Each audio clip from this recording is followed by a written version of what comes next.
Welcome back to the Epicurean Smokes coverage of the Premium Cigar Association Trade Show 2025.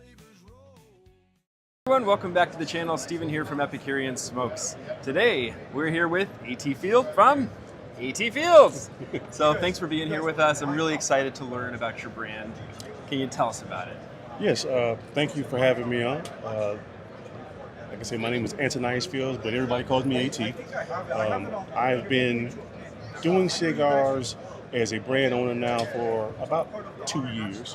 Well, actually, I would say 2023, so we'll say 3 years. It took me that long to actually create the blends that I have here. I do 3 blends. I try to do something for everybody. So if you have your mild smokers, I gave you a mild Connecticut. If you have people that are more medium body, medium plus, I did a medium body smoke, and I also did a full body, more in complexity and harshness with my Maduro. Very nice. I would say probably from the standpoint of building the brand, the way I best thought to do that was before I even started to be a brand, I wanted to basically get myself with someone that had been within the industry for a long time, that could be a really good mentor to me. Cool thing about that was he's also my master blender, which is Dr. Oscar Rodriguez. Oh, perfect. So it worked out very, very well. That's why we're here together. He's been kind of the guiding force for me, allowing me a lot of freedom to be able to do what I want to do, take my brand and be able to expand on it, grow it, learn a lot of things in that process. Okay, very good. And if you've captured that you're kind of taking all sides of the market. You got your medium, your mild, and your full-bodied blends. You've got a master blender with a lot of experience and kind of family history built into that. What is something that you would like retailers to take away from your booth when they visit or from this conversation? I would say, don't be afraid to give a young guy or a new guy in the business a chance. The reason why is because trying a cigar versus seeing a brand is two different experiences. I always say once you kind of give it a brand a chance and you can see where their starting point is and where they can grow from, that's always a good point from the standpoint of from a retailer, from a sales perspective.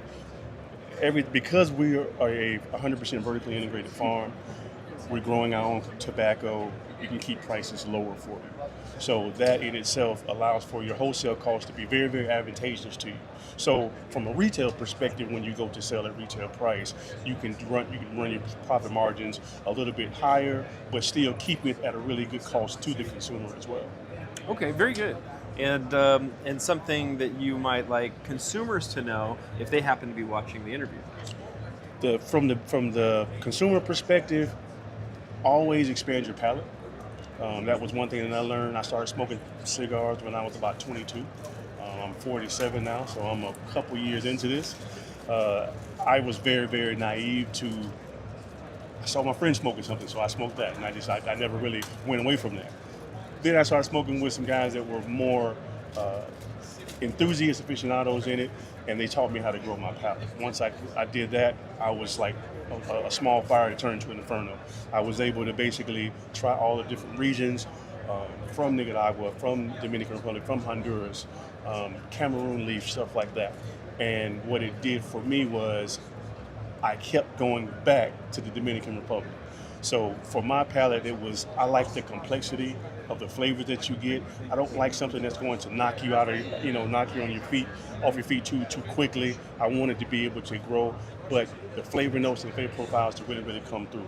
So from the consumer side of it, grow your palate. And as you get there, you can do that from the Connecticut, from the Corojo, and then from the Maduro. I have a lot of people that were so afraid of the darker leaves. It's darker, it's probably more powerful, it's probably gonna knock you on your ass. But then they tried and it was like, well, I've never had one that was smooth all the way through. We can give you that.